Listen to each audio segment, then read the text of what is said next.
This channel does not promote any violence, harmful, or illegal activities. All content provided by this channel is meant for an educational and information purpose only.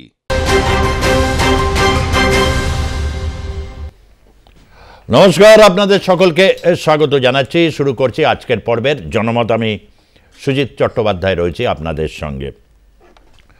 এমন একটা অবস্থা যে বাংলাদেশে হিন্দুদের একটা বড় অংশ তারা পেরিয়ে আসতে চাইছেন।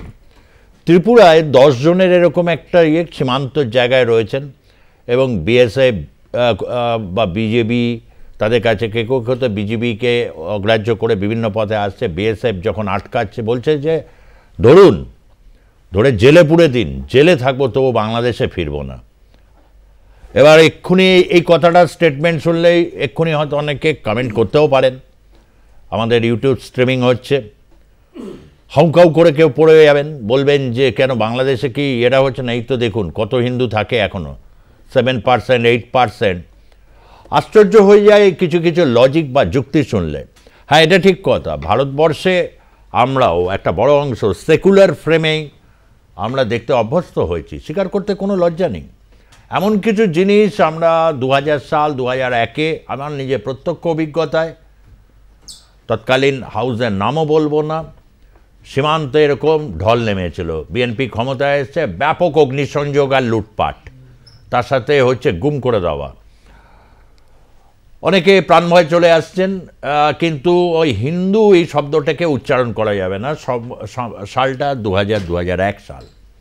মানবাধিকার লঙ্ঘনের এই ঘটনা দেখে শব্দের উপর এক অলিখিত নিয়ন্ত্রণ, এই ফ্রেমে অভ্যস্ত হয়ে যাওয়া, ফলে এটাই চটজলদি।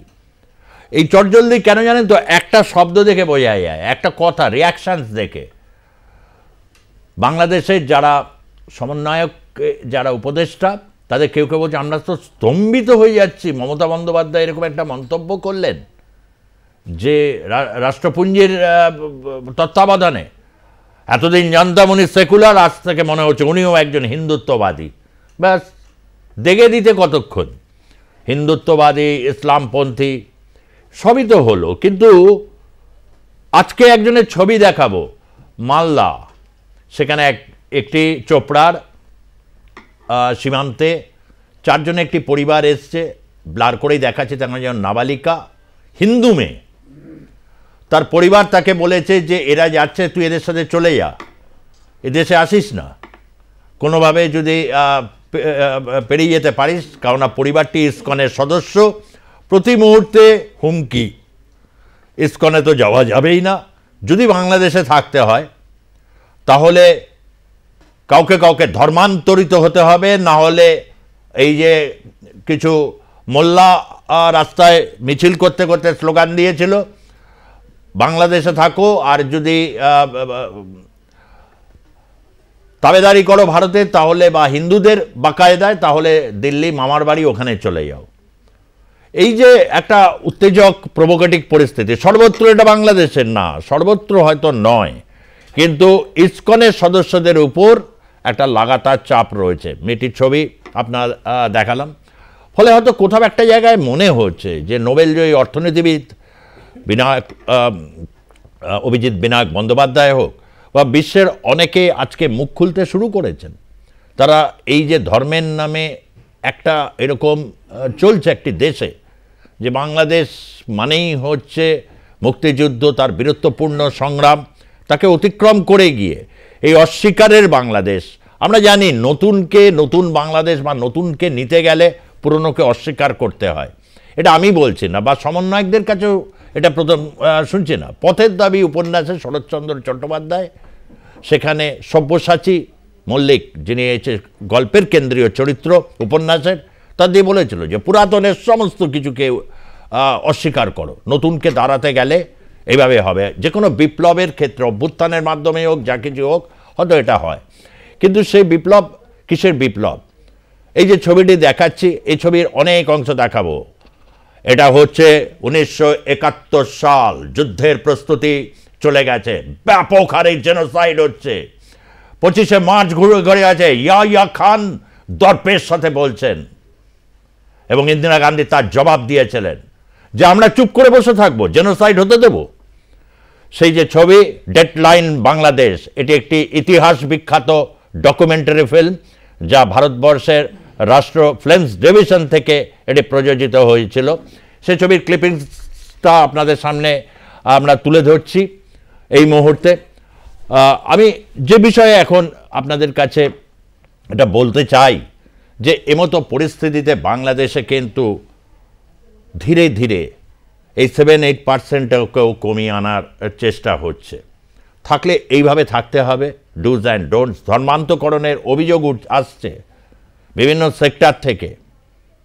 বলবেন ফুটেজ কই, প্রমাণ কই? হ্যাঁ, সব ফুটেজ প্রমাণ দিয়ে বাবুদের খুশি করতে হবে, এ দায় আমাদের নাকি? শুধু গোটা বিশ্বে আজকে এই প্রশ্নটা উঠছে। ইন্টেলেকচুয়ালরা অনেক ক্ষেত্রে সুশীল, যারা সুশীল মানুষ তারা অনেক ক্ষেত্রেই চুপচাপ, অনেক ক্ষেত্রে সই আছেন, পাল্টা ন্যারেটিভ খোঁজার চেষ্টা করছেন। একটা সময় ন্যারেটিভ ছিল যখন 47 থেকে কমতে কমতে ছিল, এসব হচ্ছে মালাউন হিন্দু জমিদারের বাচ্চা এরা। তারপরে 71-এর মুক্তিযুদ্ধের সময় টিক্কা খান কি বলেছিল? বুচার অফ বেঙ্গল বলেছিল এতে জেনেটিক স্ট্রাকচার বদলে দিতে হবে। আবারও হিন্দুদের লুঙ্গি খুলে খুলে দেখানো হয়েছিল, সে ছবিগুলো রয়েছে। বিদেশের দেশের সাংবাদিকরা সেই ছবিগুলো, ফটো জার্নালিস্টরা তুলে রেখেছেন, ইতিহাসের কাছে সেই দলিল রয়েছে। দেখাবো, সব এক এক করে দেখাবো, ইতিহাসের ভান্ডার খুলব। আর এখন নাবালিকা চলে আসছে, কুয়াশার মধ্যে লুকিয়ে আছে। বিএসএফ দেখে বলছে, এ কি তুমি এখানে? কে তুমি? বলছে আমি আমার পরিবার ইসকনের, আমি বাবা মা সবাইকে ছেড়ে এক অচেনা ফ্যামিলির সাথে চলে এসেছি। এই সেই ভূমি যা বঙ্গভূমি, ভারতভূমির অংশ, একে স্থান দিতেই হবে। কিন্তু অনেক ক্ষেত্রে নানা রকম বাধা বিপত্তি আছে। এইদিকে বাংলাদেশ কিন্তু ট্যুরিস্ট ভিসা ছাড়া বাতিল করে দিয়েছে, এখন এমার্জেন্সি মেডিকেল ভিসা। পরিস্থিতি উদ্বেগজনক, ভয়ঙ্কর একটা গভীর একটা ষড়যন্ত্রের আবহ চলছে। হিন্দু মুসলমানের সেই দাঙ্গার একটা পরিস্থিতি, তার বিরুদ্ধে মোকাবিলা করার জন্যেই সমস্ত ন্যারেটিভ ভেতরে যত সমস্ত জমে আছে, ধম্ম বা হচ্ছে সেকুলারিজমের জীবনকাঠি দিয়ে যারা বাঁচিয়ে রাখতে চায় একটা বিশেষ অনুগত শ্রেণীকে, সব প্রশ্নের সামনে দাঁড়াবে। এটাকেই বলে আসল ক্রান্তিকাল। সেই ক্রান্তিকাল যা সমস্ত প্রশ্নের সামনে দাঁড়াতে হবে। এবং সেই সময় এই জায়গাটা, আজকে চিন্ময় কৃষ্ণ দাস, 1 মাস পরে তার শুনানি হবে। কিন্তু রবীন্দ্র ঘোষ একজন আইনজীবী, তিনি বারবার আইনজীবী আক্রান্ত হচ্ছেন। তিনি জেলে দেখা করেছেন, তার সম্মতি নিয়ে তিনি হলফনামা জমা দিতে গেছিলেন, কিন্তু হলফনামা নেওয়া হয়নি। তার বক্তব্য একটু শুনব। বর্ষিয়ান আইনজীবী রবীন্দ্র ঘোষ, যিনি নিজে উদ্যত হয়েছেন চিন্ময় কৃষ্ণ দাস ব্রহ্মচারীর হয়ে আদালতে সওয়াল করার জন্য তিনি এগিয়ে এসেছেন। কি বলছেন শুনবো রবীন্দ্রবাবু। সুপ্রিম কোর্টের অ্যাডভোকেট ব্যতীত আমি মানবাধিকারের সভাপতি। আমি এসেছিলাম গতকালকে ঢাকা থেকে চট্টগ্রামে চিন্ময় প্রভু মামলা সহ আরো কিছু আইনজীবীর বিরুদ্ধে যে কতগুলো মামলা নেওয়া হয়েছিল তাদের আইনগত সহযোগিতা করার জন্য এসেছিলাম ঢাকা থেকে। কিন্তু দুঃখজনক হলো সত্য, আজকে যে ঘটনা হলো এটা অত্যন্ত বেদনাদায়ক। এবং কি বলবো, আমি জজ সাহেবের কাছে যখন আমি তিনটে অ্যাপ্লিকেশন মুভ করতেছিলাম, তখন আমাকে অনেক লয়ার আমার অ্যাপ্লিকেশন গুলো মুভ করি আমার পিছন দিক দিয়ে একজনে ধাক্কা দিয়েছে। আমার কথা হলো, আমরা যারা মানবাধিকার করি, মানুষের সহযোগিতা করি, বলতে পারো যে এটা নিরপেক্ষ, উইদাউট এনি কনসিডারেশন। আজকে যদি এটা মুসলমানদের সমস্যা হতো, আমি কিন্তু এগিয়ে আসতাম। এই যে আজকে যে ঘটনাটা হলো, অত্যন্ত দুঃখজনক ঘটনা। আমি আশা করতে পারি নাই আইনজীবীরা কি করে সন্ত্রাসী করতে পারে, এবং তারা সন্ত্রাসী অবস্থা করে জজ সাহেবকে পর্যন্ত আজকে থ্রেট করছে, ওটা দেখেন, ওটা দেখেন, ওইটা নয়, এটা নয়, সেটা নয়, এই সমস্ত কথাবার্তা, যার ফলে জজ সাহেব চেয়ার থেকে উঠে চলে গেছে। চট্টগ্রামে আদালত স্থানীয় আইনজীবী চাই, অর্থাৎ স্থানীয় আইনজীবী হলে পেটাই খাবে, থেকে এলে ধাক্কাধাক্কি হবে মানবাধিকার প্রশ্নে। একটা আইনের শাসন প্রতিষ্ঠা করতে গেলে বিচার বিভাগের যে স্বাধীনতা, যে মর্যাদা থাকা দরকার, সেখানে শুনছে তো ডিকটেট করছেন এটা করতে হবে, এটা করতে হবে। কি আধুনিক সভ্য সমাজ এগুলো বরদাস্ত করবে? গোটা বিশ্বজুড়ে কি হচ্ছে তারা দেখতে পাচ্ছে না। এই সমস্ত কিছুকে নিয়ে একটা তো জিনিস পরিষ্কার, অনেকেই পাল্টা প্রশ্ন করছেন বিভিন্ন ক্ষেত্রে, বেশ কিছু মিডিয়াও। প্যারিস প্রবাসী ইন্টেলেকচুয়াল তিনি তো বলছেন, প্যারিস প্রবাসী ইন্টেলেকচুয়াল বাংলাদেশের, তিনি কিন্তু বলছেন বেশ কিছু মিডিয়া কিন্তু এরকম দেখাচ্ছে তারা ভারতের কি ব্যাপার না হচ্ছে শেখ হাসিনা বিচার করেছিলেন যখন এরকম ফাঁসিতে ঝোলানো হয়েছিল, তাহলে চিন্ময় কৃষ্ণ দাসের বিচারের দাবি তোলা কেন? মানে চিন্ময় কৃষ্ণ দাস এবং যাদের ফাঁসি হয়েছে প্রত্যেকে মানে একই ক্যাটাগরি। মানে আমি যেহেতু বলে দিয়েছি, দেখে দিয়েছি যে এটি একটি নিষিদ্ধ সংগঠন, জঙ্গি সংগঠন ইসকন, সুতরাং তাকে ওটা প্রমাণ করেই ছাড়তে হবে যেন কোনো প্রকারণে।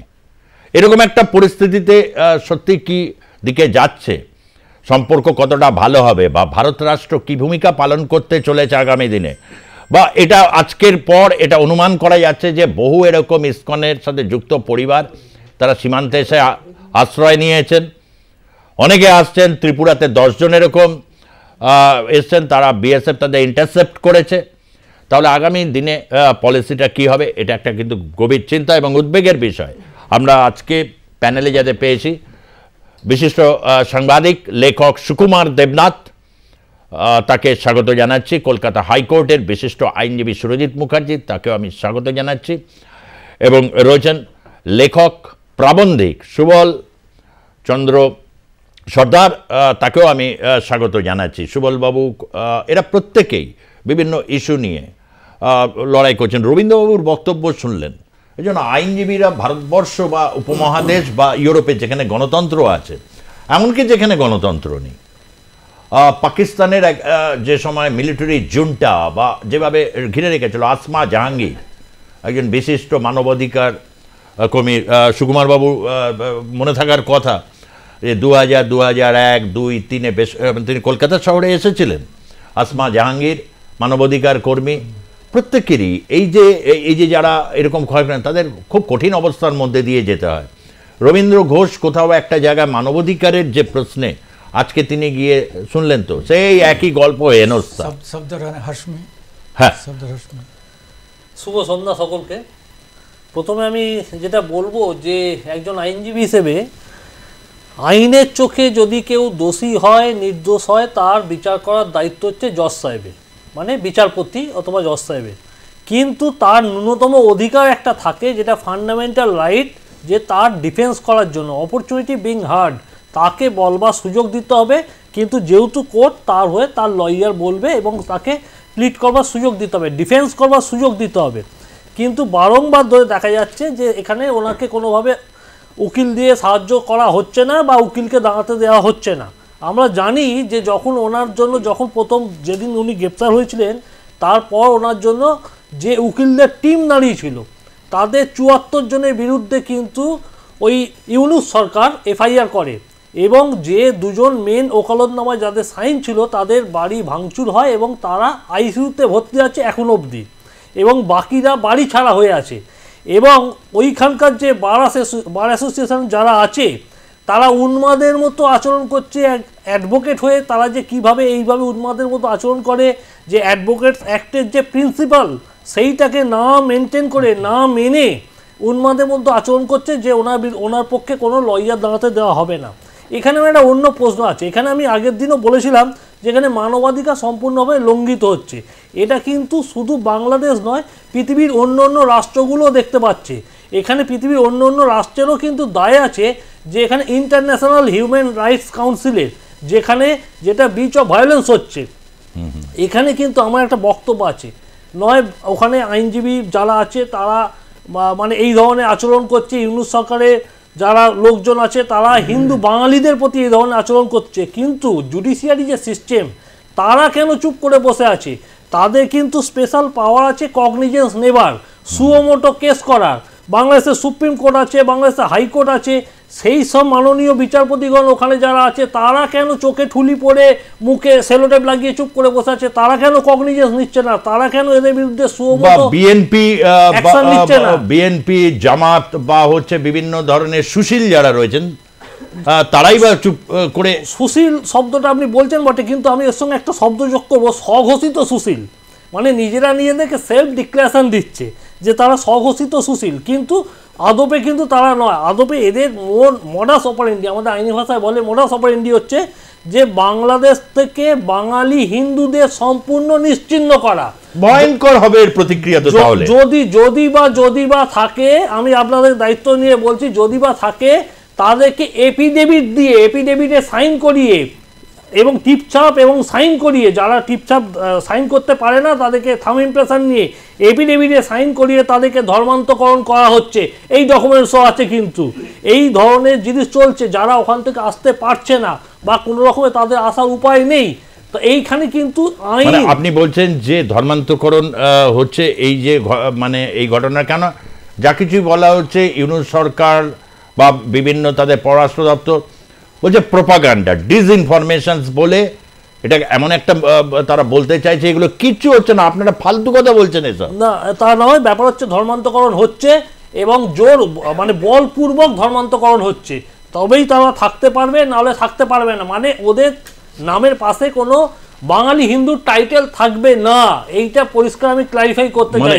এটা আপনি যেটা বলছেন এটা কিন্তু একটা মানে যদি এই দিকে এগোয় অচিরাত এইটা তো একটা অন্য ধরনের একটা বড় রকমের ক্রাইসিস ডেকে আনবে। এটাতে বাংলাদেশের তো ভয়ঙ্কর একটা ক্ষতি হবে এবং দু দেশের সম্পর্কের উপর একটা চিরস্থায়ী একটা গভীর ক্ষত তৈরি হবে। সুকুমার দেবনাথ, এক লাইন একটু বলে নিই রবীন্দ্রনাথ ঘোষের ব্যাপারটা। নিয়ম আছে যে বাইরের কোর্টের লোক আসলে লোকাল একজন লয়ার সাপোর্ট করবে। আমার প্রশ্ন হচ্ছে যে ওখানে হাজার হাজার লয়ার রয়েছে, তারা কেউ তার পাশে দাঁড়ালো না। উল্টোটা ভাবুন না, তারাও কতটা কমিউনাল। তারাও যে মহারাজের পক্ষে দাঁড়াবে বলে তারা সবাই সিদ্ধান্ত নিয়েছে যে সাপোর্ট করা যাবে না। এই উল্টো দিকটা ভাবলে তো আরও ভয়ঙ্কর। ওনাকে দাঁড়াতে দেয়নি, এটা তো একটা। এর সঙ্গে ওনার সঙ্গে আমি একটা সংযোজন করে দিই, কি ভয়ঙ্কর অবস্থা। কান্ট্রিতে কিন্তু লিগ্যাল এড সার্ভিস আছে, মানে যারা উকিল দিতে পারছে না, কোনো কারণে উকিল দিতে পারছে না, এখানে তো না দেওয়ার মানে আর্থিক বা কোনো আমি এইখানে দাঁড়াতেই পারছে না, এইখানে সরকারের ডিফেন্স করতে পারছে না। সরকারের তরফ থেকে কিন্তু প্রভিশন আছে, সরকার তো যে দেশের যে গভর্নমেন্ট সেই দেশের গভর্নমেন্টের তরফ থেকে প্রভিশন আছে। এবং বিচারককে যদি কন্টিনিউয়াসলি এরকম মানে প্রভাব করা, আমি এই বিষয়টা নিয়ে আমি একটু সুবল বাবুর কাছে আসবো, যে পশ্চিমবঙ্গ না আমি মানে সুকুমার বাবুর কাছ থেকে আপনার কাছে যাবো, যে মানে এখানে হাইকোর্টে বা কোনো লোয়ার কোর্টে, শিয়ালদা কোর্ট হোক বা কোথাও হোক, সেখানে বিচারককে ডিকটেট করছে আপনাকে এটা করতে হবে, আপনি এটা করুন। নেই তো, ওখানে কেউ নেই তো, বিচারক নেই। আগের আপনারা 2015-তে সুরিন্দর সিনহা ছিলেন প্রথম হিন্দু বা বিচারপতি, হ্যাঁ, তাকে পালিয়ে যেতে হয়েছিল। এটা তিনি অবশ্য শেখ হাসিনার উপরই শেখ হাসিনা, আমরা কেউ এটা মানে না, আমার কথা হচ্ছে যে এই যে পরম্পরা চলে আসছে এটা খুব খুব খারাপ। জুডিশিয়ারি যদি বিকল হয় তাহলে সেখানে আর কিচ্ছু থাকে না। ইরাক সর্বনাশ হলো কারণটা কি? সেখানে জুডিশিয়ারি সিস্টেম নেই। সেখানে ইয়াজিদি মেয়েদের কি করা হচ্ছে? হিন্দু ইয়াজিদি মেয়েদের এনে খাঁচায় পুরে রাখা হতো তাদের ব্যবহার করার জন্য। আচ্ছা, একটা কথা বলি, আমরা আজকে বিস্ময় হচ্ছে, এটা আমরা বিস্ময় হচ্ছি কেন? আমরা পড়াশুনো করি না। এই যে বাংলাদেশে হিন্দুরা থাকতে পারবে না, এটা কে বলেছিল বলুন তো দেখি? 2011-তে বই লিখেছিলেন আবুল বারকাত সাহেব, একজন অধ্যাপক, যে বাই 2030-তে হিন্দু শূন্য হবে বাংলাদেশ। কিন্তু বলে দিয়ে গেছেন যে আমরা বিস্মিত হচ্ছি কেন? বিস্ময়ের মানে সেই হিসাবে ওনার বক্তব্যকে ধরে নি, তাহলে আর 6 বছর বাকি। হ্যাঁ, বিস্ময়ের প্রশ্ন এইখানে যে আমরা তার অল্টারনেটিভ কিছু করতে পারিনি কেন? হাসিনার আমলে যথেষ্ট চেষ্টা করেছে ঠিকই, কিন্তু অত্যাচার হয়নি এমন নয়। আপনাকে বারবার বলছিলাম যে হাসিনার সবথেকে ভুল এনিমি প্রপার্টি, এটা কেন তিনি তুললেন না? ভারত তার সব থেকে বন্ধু রাষ্ট্র, সেই রাষ্ট্র সম্পত্তি প্রপার্টি, এনিমি প্রপার্টি হবে কেন? আর এই এনিমি প্রপার্টির লোভেই আরও বেশি মানুষ উৎখাত হয়েছে। একটা বাড়িতে 3টে ভাই আছে, একটা ভাই চলে গেছে তার সম্পত্তি নেওয়ার জন্য মারপিট করে বাকি 2 ভাইকে পাঠিয়ে দিয়ে ওটা মানে দখল করে নিয়েছে একদম।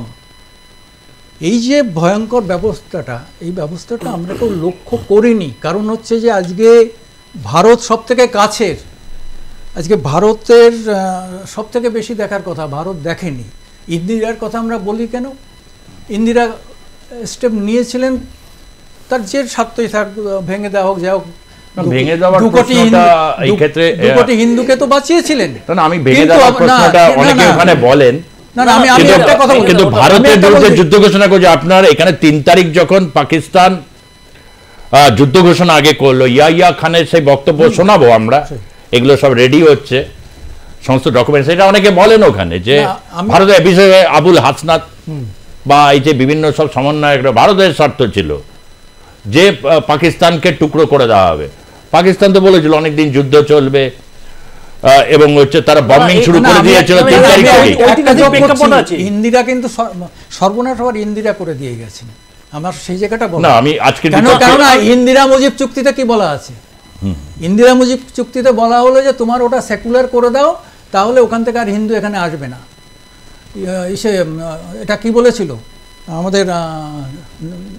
আমাদের প্রথম যে প্রধানমন্ত্রী জওহরলাল নেহরু কি বলেছিল যে 6 মাস এপারে আসলেই, বিধান রায়কে বলেছিল 6 মাস এপারে আসলে ওদের নাগরিকত্ব দিয়ে দেওয়া হবে, তুমি আটকাও, এখনই ওদের এখানে এনো না।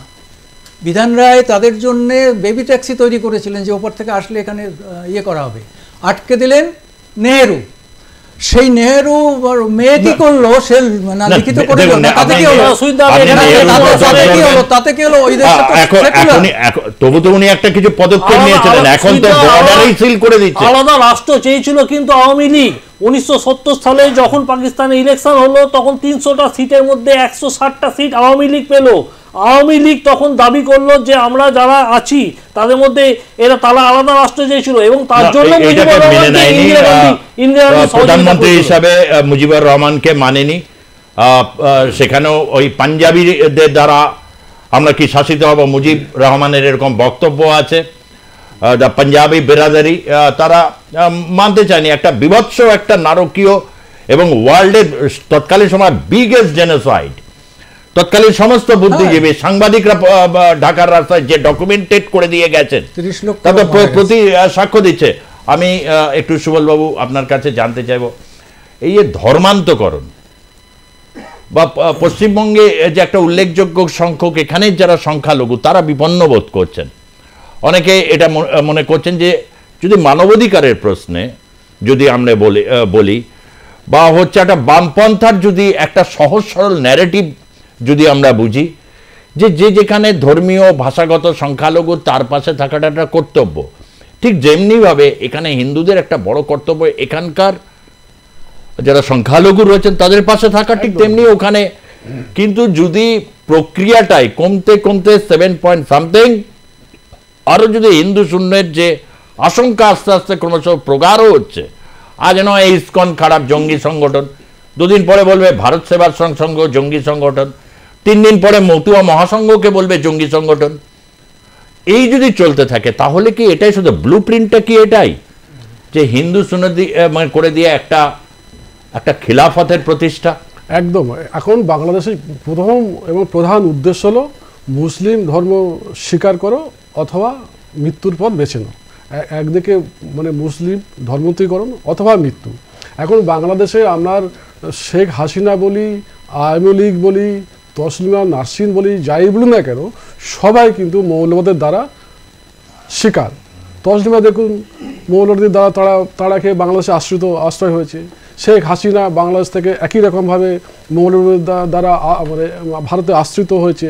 এখন এত তীব্রতর হচ্ছে, এটা আজকের ইসকন কালকে এটা ব্যাপার না। ওরা আসলে ব্যাপারটা মুসলিম কিছু সম্প্রদায়, আমি সকলকে বলবো না, মুসলিমের আমি একটা রিপোর্ট দেখছিলাম, সেটার ভয়েস অফ আমেরিকা। বাংলাদেশের 53.6% বাংলাদেশের জনগণ ভারতকে সাপোর্ট করে। আর 41.3% জনগণ বাংলাদেশে ভারতকে অপছন্দ করে। তার মানে বাংলাদেশের প্রচুর সংখ্যক জনগণ যারা আছে তারা ভারতকে নিশ্চয়ই সাপোর্ট করে, এবং এরকম যখন মানবিকতার লঙ্ঘন হচ্ছে, মনুষ্যত্বর একটা কি হাহাকার, সেখানে বাচ্চাদের ধরে ধর্ষণ করছে, রেপ করছে, এ ভাষায় প্রকাশ করা যায় না, দেখাও যায় না। সেখানে আমি একটা জিনিস আমার খুব দুঃখ লাগছে, আমাদের ইন্ডিয়ান গভর্নমেন্ট বিশেষ করে নেতাগুলো এরা চিৎকার চেঁচামেচি করছে ভোটের জন্য, এদের এই জনগণের প্রতি যারা নির্যাতিত হচ্ছে, যারা মার খাচ্ছে, তাদের প্রতি কোনো দরদ আছে? আমার কথা হচ্ছে এই যে ধরুন বিএসএফ কিন্তু করছে, তারপর মেয়েটিকে করে হোমে রাখা হয়েছে, যদি এরকম ভাবে নাবালিকারা চলে আসে, এবং সবচেয়ে বড় কথা পরিবারের কাউকে আসেনি, কোনো নির্দিষ্ট একটা উদ্দেশ্য আছে যে অল্প বয়সে অনেক, আমার কাছে কিন্তু ওখানকার বেশ কিছু যারা ইন এক্সাইল আত্মগোপনে রয়েছেন এরকম কিছু সাংবাদিক কিন্তু জানিয়েছেন যে বহু মেয়ে কিন্তু মিসিং আছে, একদম পার্টিকুলারলি আমি জানি না তাদেরকে কিভাবে ব্যবহার করা হচ্ছে বা তারা কোথায় রয়েছে, এগুলোর উত্তর দিচ্ছে না, এগুলো উত্তর পাওয়া যাচ্ছে না। এই মতো পরিস্থিতিতে যদি বর্ডারে কেউ আসে, এরকম আসে হোমে রাখা, এটাকে আপনি সাপোর্ট করেন? তো অবশ্যই সাপোর্ট করি, কারণ এখানে তো রাখতেই হবে, নাহলে তো মারা যাবে ওখানে। ওখানে হয় ধর্মান্তরীকরণ হবে, মুসলিম হতে হবে, অথবা মরবে। তাহলে আমরা কি চাবে? পৃথিবীতে বাঁচার জন্য যদি ইন্ডিয়া আসে, ইন্ডিয়া যদি শেল্টার পায়, যদি জেলে যায়, আগে তো প্রথম সে প্রাণ বাঁচাতে যায়, তো ভালো।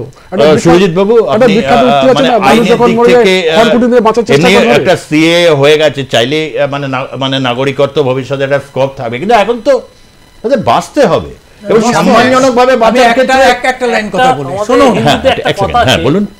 শুনুন। আজকে নয়, স্বাধীনতা 47-এর পরের থেকে আপনি যদি খোঁজ নেন, ওখানে মেয়ে 10 বছর হয়ে যাওয়ার পরেই প্রায় এখানে এসে মাসির বাড়ি মামার বাড়ি রেখে যায়। এটা তো বলা যায় না এখানে আগের থেকে পাঠিয়ে দেয়, এটা আজকের নয়। মানে এটা কি একটু দরিদ্র হিন্দু যারা তাদের মধ্যেই বড় হলেই অনেককে দেখেছি মাঝে মাঝে কিছুটা স্পেস পেয়েছে, তারা পড়াশোনা করেছে যারা শহরাঞ্চলে থাকে, কিন্তু গ্রাম অঞ্চলের অবস্থা তো আমরা জানতে পারি না, গ্রামের ভয়ঙ্কর। বাবুর কাছে আসার আগে একজনের একটি কমেন্ট একটু আপনাদের কাছে শুনিয়ে দেবো, একটু কমেন্টে আমি বলবো, একটু কমেন্ট একটু দেখে নেব। ভগবান কি আছেন? পূজা গঙ্গাজল তিনি লিখছেন, ভগবান কি আছেন? কবে বিচার করবেন? এই যে আরতি আকুতি, সত্যিই তো তাই, ভগবানের বিচারের উপর, তার কারণ কি কোথাও একটা বিচার ব্যবস্থার উপরও বা এই রাষ্ট্র মানে এই যখন একটা মুখ নিপীড়নের সামনে দাঁড়িয়ে, আর সত্যিই তখন মানে এই প্রশ্নটাই আছে। যখন খুব অসহায় হয়ে যায় না, যখন মানুষ সমস্ত অসহায়তার মধ্যে থেকে যখন শেষ চেষ্টা করে আইনের দরজায় যেতে, যখন জুডিশিয়ারি সিস্টেমও ফেল করে না, তখন তাদের ভগবান ছাড়া কোনো ভরসা কোনো জায়গা থাকে না। তখন ভগবান সেই পরিত্রাণায় সাধুনাং বিনাশায় চ দুষ্কৃতম ধর্ম সংস্থাপনায় চ সম্ভাবামি যুগে যুগে। এখন ইসকনের যারা আছে, আমি একটা আমার তরফ থেকে আমার একটা ব্যক্তিগত মত, ইসকনের যারা সাধু সন্ন্যাসী আছে বা যারা ওখানে আছেন, তারা কেন সেলফ ডিফেন্সের জন্য প্রতিরোধ গড়ে তুলছেন না? কারণ ভগবান কৃষ্ণ বৈষ্ণব সম্প্রদায় যাই হোক না কেন, ওরা যারা নীতি মানে, কিন্তু ভগবান কৃষ্ণ কিন্তু দুষ্টের দমন করতে হাতে সুদর্শন চক্র তুলে নিয়েছেন। তিনি যেমন কংসকেও বধ করেছেন, কালিয়ানাথকেও দমন করেছেন, তেমন উনি রাজধর্মও কিন্তু শিক্ষা দিয়েছেন।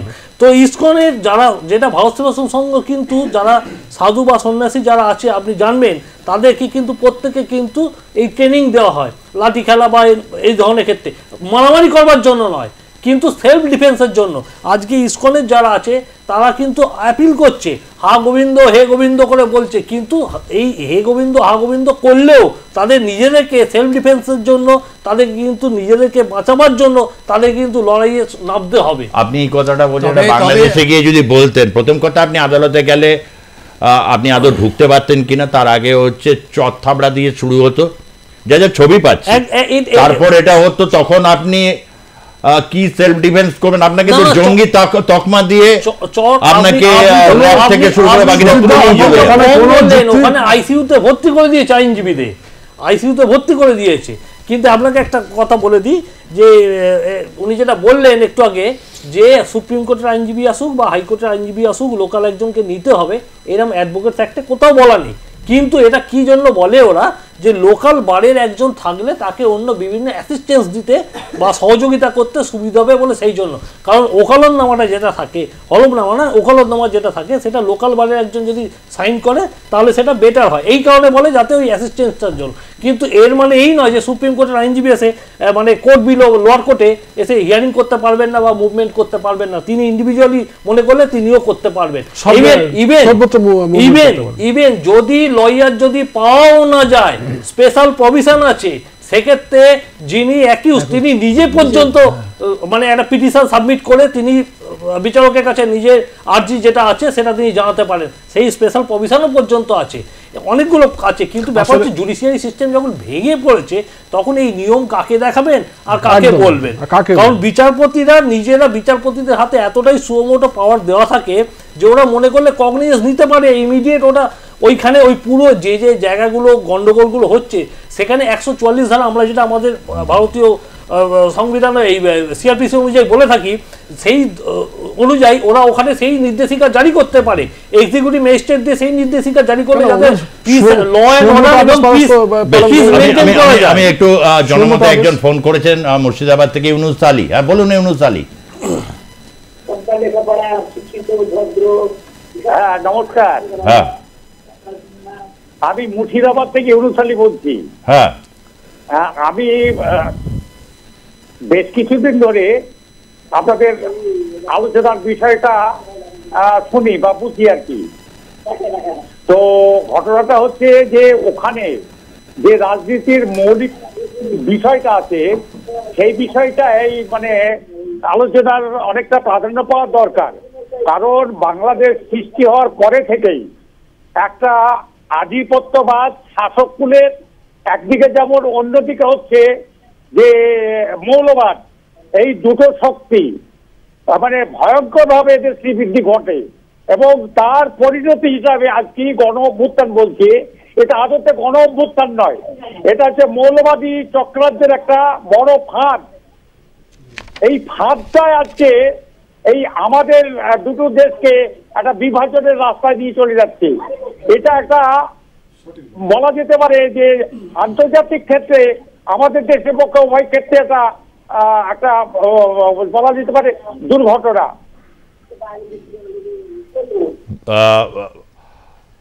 ধন্যবাদ ইউনুস আলী, খুব গভীর বলছেন যে এটা কোনো অভ্যুত্থানই নয়, এটা হচ্ছে একটা জঙ্গি উত্থান। এবং আপনি দেখলেন যে তাসলিমা নাসরিনও বলছেন যে ঢাকার রাস্তায় যারা মিছিল করছে প্রত্যেকেই জঙ্গি। মানে একদম এটা বলছে ঢাকার রাস্তায় জঙ্গি মিছিল, মানে সেখানে হিজবুত তাহরির থেকে শুরু করে প্রভোকেটিভ সমস্ত কিছু যে যে স্লোগান উঠছে তাতে কোনো সুস্থ স্বাভাবিক মানে হিন্দু পক্ষে এটা, হ্যাঁ অনেকে মেনে নিয়ে থাকতে হবেন, কারণ নিজের দেশ ছেড়ে কে চলে আসতে চায়? কেউ এই পৃথিবীতে নিশ্চয়ই চায় না যে একেবারেই এটা এই যে ছবিটা দিয়ে ক্যাপশনে এটা রাফা নয়, এটা ঢাকা। পরিষ্কার হচ্ছে আইসিসের পতাকা বিভিন্ন জায়গায়, এবং এই আইসিসের পতাকা, এবং আমরা এগুলো জানি আরব স্প্রিংয়ের পর থেকে গোটা বিশ্বে যে একটা কাউন্টার রিয়াকশন এবং এই যে বিভাজনের এই বিরুদ্ধে শক্ত হাতে সরকার, প্রশাসন, সেনাবাহিনী, পুলিশ, জুডিশিয়ারি, বিবেকবান মানুষ প্রত্যেকের আদারওয়াইজ কিন্তু একটা বড় রকমের যে পরিস্থিতির দিকে এগোচ্ছে তার দিকে কোথাও এই সময় দাঁড়িয়ে তারা বলছেন যে ফলস এবং হচ্ছে ডিসইনফরমেশন বা মিস ইনফরমেশন ধারণা হচ্ছে। ছবিগুলো কি বলছে সোশ্যাল মিডিয়াতে ঘুরছে বিভিন্নভাবে, ছবিগুলো যেগুলো আসছে ক্লারিফিকেশনস দাও। কার্যত গতকাল আপনাদের দেখিয়েছি যে 70 জনকে গ্রেপ্তার করা হয়েছে এই যে বিভিন্ন নির্যাতনে হিন্দুদের উপর, কিন্তু নির্যাতন বন্ধ নেই। বহু যারা রয়েছেন বিভিন্ন কেসে যারা জড়িত ছিলেন দাগি, তাদেরকে ছেড়ে দেওয়া হয়েছে। মানে 5ই আগস্টের পরই তারা বীরের মতো বেরিয়ে এসেছেন মাইকিং করতে করতে। তারা তাদের দাপট দেখাবেন এটা স্বাভাবিক, কিন্তু তাদের দাপটের সামনে যা কুকড়ে যারা যাচ্ছেন, একটা দিন কিন্তু এরকম আসে যে তাদেরকে যখন আক্রমণ আসবে তখন বাঁচাবার আর কেউ থাকবে না। এটাই হয়, ইতিহাসের পরিণতি এই দিকে। আমরা একটু শুনে নেব হাসনাত। হাসনাত বলছে যে ভারতের সাথে সম্পর্ক কি হবে, তিনি আরেক সমন্বয়ক, তিনি তার ব্যাখ্যা দিয়েছেন, শুনি। প্রিয় সহযুদ্ধ, আপনারা জানেন আমাদের এই পার্শ্ববর্তী দেশ এখন বাংলাদেশ যাদেরকে জঙ্গি স্বীকৃতি দিয়েছে তাদেরকে এখন পার্শ্ববর্তী ভারতে আশ্রয় দিচ্ছে। এই ভারতের বেতনভুক্ত কর্মচারী শেখ হাসিনা ভারতের প্রেসক্রিপশনে এই গুম হত্যাকাণ্ডগুলোকে চালিয়েছে। এখন আমরা ভারতকে বলতে চাই, ভারত যেন সেফ হাউস অফ টেররিস্ট না হয়ে ওঠে। আমরা ভারতের সাথে আর কোন নীল ডাউন ডিপ্লোমেসিতে যেতে চাই না। নত জানুর কোন ডিপ্লোমেসি ভারতের সাথে চলবে না। ভারতের সাথে সম্পর্ক হবে চোখে চোখ রেখে। আলমের রক্ত আমাদের গায়ে লেগে আছে, আহতের রক্ত আমার গায়ে লেগে আছে। আমার ভাই ইলিয়াস ঘুমিয়েছে, তাদের দুঃখ স্মৃতি আমাদের মনে আছে। তাদের রক্তের উপর দাঁড়িয়ে ভারতের সাথে কোন নত জানু সম্পর্ক আর হবে না।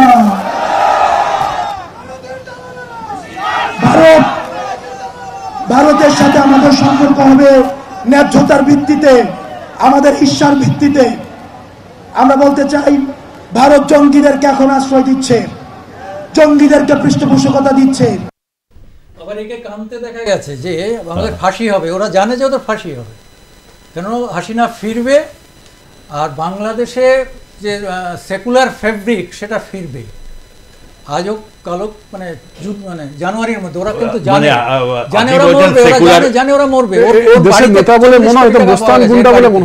এই হাসমতের বাড়িতে 40 কোটি টাকা পাওয়া গেছে, ব্রিটেনের টাকা। ব্রিটেন তো সবাইকে টাকা দিয়ে কিনে নিয়েছে। সার্জিস আলম এদের প্রত্যেকের বাড়িতে 50-60 কোটি 100 কোটি টাকা এদের কাছে কোনো ব্যাপার না। দুদিন আগে খেতে পারতো না, ও এসে টিউশনি করে হাসমত টিউশনি। তাহলে আপনি বলছেন এই টাকা নিয়ে পালিয়ে যাবে? টাকা নিয়ে পালাতে পারবে না, ওখানে এই টাকাগুলো কিসে ব্যবহার হবে? জঙ্গি কার্যকলাপ মানে বিভিন্ন ধরনের এরা মানে টেররিস্ট অ্যাক্টিভিটিতে এগুলো ব্যবহার করে। এবং এরা করছে কি, ওই যখন আগস্ট মাসে প্রায় 2000 কয়েদিকে জঙ্গি ছিল তারা এবং যাবজ্জীবন সাজাপ্রাপ্ত কয়েদিকে ছেড়ে দেওয়া হয়েছে, তাদের কিছু কিছু জন কিন্তু বর্ডার ক্রস করে বিভিন্ন রকমভাবে আমাদের বিরাট একটা অংশ মানে সুরক্ষিত নয়, ওপেন আছে। আপনারা জানেন, যেহেতু সৌভ্রাতৃত্বের একটা সম্পর্ক আছে, পাশাপাশি একই বঙ্গভূমি, সেই জায়গায় অনেকে বলছে, শোনা যাচ্ছে এই টাকা নাকি সীমান্তবর্তী একটা খবর এরকম দেখছিলাম, যদিও তার ছবি নেই, এগুলো সব তো ছবি দেখাতে পারবো না, শুনলাম এটা ইনফরমেশন পেয়েছি। এটা আপনি আমি ওই বিষয়টাই আসছি। আমি বলছি যে এই টাকাগুলো নিয়ে ওই ধরনের জঙ্গিরা কিন্তু ভারতবর্ষে ঢুকে পড়ছে এবং সীমান্তবর্তী গ্রামগুলোতে এবং কম দামের জমি অনেক বেশি দাম দিয়ে সেই জায়গার জমিগুলো কিনছে। এবং এর জন্য একটা আইনজীবীদের একটা চক্র একটা কাজ করছে এবং স্থানীয় যারা মুহুরি, মানে আইনজীবীরা তো শুধু রেজিস্ট্রেশনের সময় থাকছে, মেইনলি গ্রাম অঞ্চলের দিকে মুহুরিরাই যাবতীয় দলিল ফলিল সংক্রান্ত সব কাজ করে এবং ওদের নামের জায়গায় লেখা থাকে মুসাবিদা কারক। মানে দলিলে যখন ওই যারা মুহুরিরা যারা দলিলটা লেখে ওই কপিরাইটার, তাদের মুসাবিদা কারক বলে। ওরাই এই ধরনের জিনিসগুলো পুরো করছে এবং তার ফলে কি হচ্ছে, ওই যখনই 2 লাখ টাকার জমি 8 লাখ টাকা দিয়ে কিনছে, রেজিস্ট্রেশন ওয়েস্ট বেঙ্গল গভর্নমেন্টের যে রেজিস্ট্রেশন যে ওয়েবসাইট আছে সেখানে জমি ভ্যালুয়েশনটা বেড়ে যাচ্ছে এবং সাথে সাথে ওই এলাকার স্থানীয় পঞ্চায়েত বা মাতব্বর যারা আছে তাদের সঙ্গে জেনা পরিস্থিতি হয়ে যাচ্ছে, নিজেদের আইডেন্টিটি তৈরি করে নিচ্ছে। যেহেতু রেসিডেন্সিয়াল ওখানে প্রুফ হয়ে গেল, নিজেদের আইডেন্টিটি প্রুফ বানিয়ে ফেললো, নিজেদেরকে ভারতবর্ষের নাগরিক করে ফেললো। এইবার নিজেরা নিজেদের মতো আস্তে আস্তে আস্তে আস্তে ডালপালা বিস্তার করতে শুরু করলো। এইখানে কিন্তু দুটো শাসক দলেরই কিন্তু মানে কেন্দ্রের শাসক দল এবং রাজ্যের শাসক দল দুজনেরই কিন্তু মানে আপনি যখন জেনেছেন এবং আপনি বলছেন কিছু আইনজীবী এর সাথে যুক্ত আছে, আমাদের কাছে কিছু খবর এসেছে, আপনি ঠিকই বলছেন। শুধু এই দুটো জেলা না, আরো কিছু পার্শ্ববর্তী জায়গাগুলোতে এরকম হচ্ছে। এক এক করে সেদিনকে 7টার প্রোগ্রামে সীমান্তবর্তী দুজনের নাম যেরকম দিয়েছে, একজনকে সবাই এখনো জেলের ভেতরে রয়েছে, আরেকজন ঘুরে বেড়াচ্ছে, জানি সে কে ঠিক, আবার তার নামটা এবং কি কি করছে সমস্ত তথ্যগুলো নিয়ে একসাথেই আপনারা দেবো, কেন আমরা প্রমাণ তথ্য হাতে না রেখে কখনো কিছু করতে বিশ্বাস করি না। সুবল বাবু, আমি আসছি আপনার কাছে। প্রশ্নটা হচ্ছে যে রিমেডিটা কি? বাংলাদেশকে বাঁচানোর রাস্তাটা বাংলাদেশ তো বাঁচার, ও তো চোখে চোখ রেখে কথা বলবে ভারতের সাথে। আপনি ওদের- বাঁচাবার কথা ওদের- বলছেন, ওদের তো কোনো- বাঁচাবে কেন? ওদের সুকুমারবাবু, ওদের বাংলাদেশে রাজনীতি বাঁচাবার রাস্তা থাকে। নেই। বাংলাদেশ নিজেরাই মরতে চাইছে। যে মরতে চাইছে আপনি কি করে বাঁচাবেন? একটা উন্মাদ দেশ, না রাষ্ট্র না না, বাঁচলে রাম হলো হিন্দু রাষ্ট্র বাঁচবে বলে, কি করে? শুনুন আমি এটা বলি, ওটা কি সেখানে রাষ্ট্র হিন্দুকেও বলে বাঁচতে মনে হবে, হচ্ছে? মুসলমানকেও না বাঁচতে না, হবে। সেটা ঠিক কথা। আমি জানেন আরেকজনের, বাঁকুড়া- আপনি ঠিকই বলছেন, বাঁকুড়াতে- একজনের বক্তব্য এই বগুড়াতে সূত্রে 5 জন মুসলিমকে খুন করেছে জানেন, বাঁকুড়াতে 3 দিন আগে। সবাই মুসলিম, আওয়ামী লীগ করে। বগুড়াতে 5 জনকে খুন করেছে। তার মানে যারা আপনি বলছেন, যারা একটু মানে secular fabric-টা শেষ করতে যারা চাইছে, আর ধর্ম কিছু না। নিরপেক্ষতায় বিশ্বাস করে, সহাবস্থানে বসবাস করে তারা, এবং তাদেরকে টার্গেট করছে। মানে অনেক ক্ষেত্রেই যেহেতু 7% জনসংখ্যার ফলে গ্রামের দিকে যে পার্সেন্টেজ রয়েছে তাদের তো মারছে, এবং যারা বাঁচাতে আসছে তাদেরকে আরো বেশি টার্গেট করছে, তাই তো? আপনি কি হ্যাঁ। এটা একটু ধরতে সবই পারছি। আমি আরো একজন দর্শক কি বলছেন, আপনার কথার প্রতিধ্বনি তার মধ্যে রয়েছে, একটু শুনে নেব। কমেন্ট একজনের রয়েছে, খুবই গুরুত্বপূর্ণ। আপনারা কমেন্ট করতে থাকুন। অনেকে আমাদের বিরুদ্ধে কমেন্ট করছেন, যেগুলো সরাসরি লাইভ থ্রেট নিয়ে বলেন, তাদেরটা বলার কিছু নেই, কি আর করা যাবে, আমাদের কাজ তো করতেই হবে। বাংলাদেশে হিন্দু মুসলমান বৌদ্ধ খ্রিস্টান ভাই ভাই, আব্দুল মান্না এটা বলেছেন। বাংলাদেশে হিন্দু মুসলিম বৌদ্ধ খ্রিস্টান ভাই ভাই, অর্থাৎ তিনি এই থিওরি বিশ্বাস করেন, তিনি এটা লিখছেনও।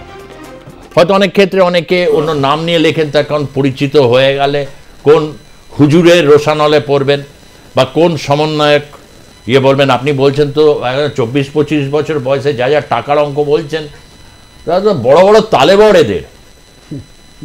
এদের হাতে বাংলাদেশ, এবং হচ্ছেন তাদের যিনি পিতামহ ভীষ্ম, যিনি ডক্টর ইউনূস, তারা এটা বলছেন এবং তার টার্মস করছেন। আমার কেন জানি না মনে হচ্ছে এই ক্ষেত্রে ভারত রাষ্ট্র কি অবস্থান নেবে। ভারত কারোর অভ্যন্তরীণ বিষয়ে হস্তক্ষেপ করে না, এটা তার মৌলিক নীতি, বিদেশ নীতি হিসাবে। কিন্তু যে ভারতবর্ষ এটা বলে যে এটি হিন্দুদের স্বাভাবিক আবাসভূমি, সারা পৃথিবীতে তো হিন্দু রাষ্ট্র নেই, নেপালে এখন হিন্দু রাষ্ট্র নয়, সেটি কমিউনিস্ট আপসার্জের পর, ক্ষমতার পরিবর্তনের পর সেটিও একটি ধর্মনিরপেক্ষ রাষ্ট্র হিসাবে রয়েছে, রাষ্ট্রের কোনো ধর্ম নেই। কিন্তু ভারতবর্ষের এক পাশে ইসলাম হচ্ছে রাষ্ট্রধর্ম, সেখানে বিভিন্ন আরেক পাশে মানে পশ্চিম এবং পূর্ব প্রান্তে, আর তারা হুমকি দিয়ে যাচ্ছে 140 কোটির দেশে যেন হিন্দু মুসলমান একসাথে থাকতে অবস্থা, চোখে চোখ রেখে তারা কথা বলবে। আরে ঠিকই তো, চোখে চোখ রেখেই তো কথা বলতে হয়।